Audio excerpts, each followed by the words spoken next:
today reporting from an automotive mechanical workshop. Why am I here? Well, I'm here to tell you a story about a legend. And remember, this is a true story.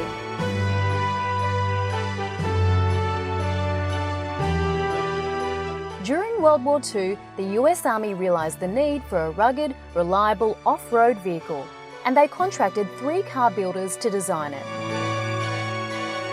The legend called Jeep was born. The Allies nicknamed the Jeep the Iron Horse, which helps them win World War II. In many countries it was known as a symbol of peace because it was the first vehicle to enter the city freed by the Allies. After the Second World War, Jeeps were used extensively by farmers. So even today's Jeep has the capacity to pull the plough, as you can see in this video. In many countries around the world, an off-road vehicle is called a Jeep. All-wheel drive, four-wheel drive, and off-road vehicles are all called Jeeps. We asked a Greek and an Italian what they called an off-road vehicle in their country, and this is what they said. In my country, in Italy, all the off-road we call Jeep.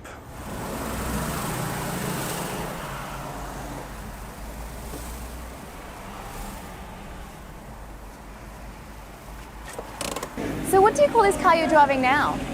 In Greece, every off-road vehicle, we call it a Jeep. It's a Jeep.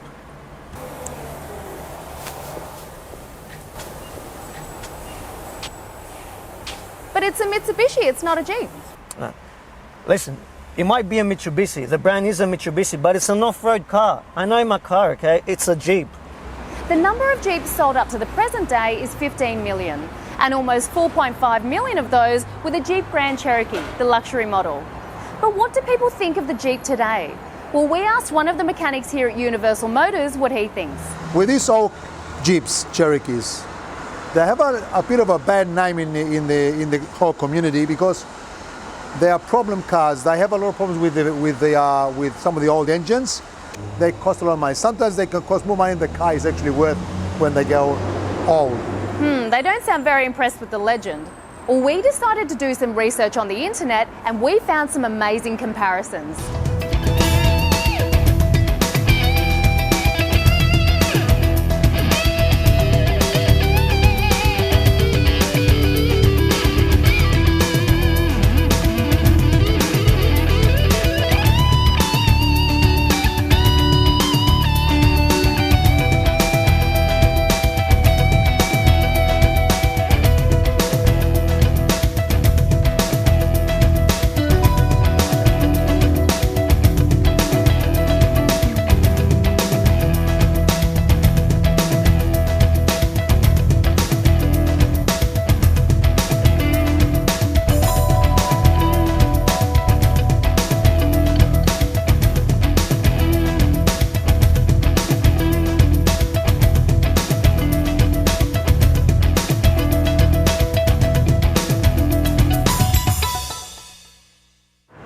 Wow, these monsters called Jeeps look unbeatable. And these Japanese imitations look like toys compared to a Jeep when it comes to off-road conditions.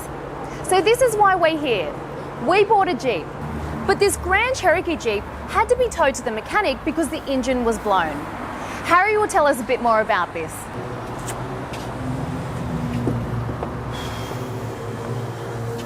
Well, it seems that the legend doesn't have a very good reputation today, and the imitations are giving it a really hard time. And that's what we're here for. We are going to find a solution to make things right for the legend, for the Jeep.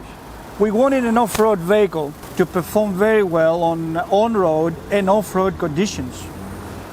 So, we bought a Jeep. We bought the legend. We bought this Jeep from eBay.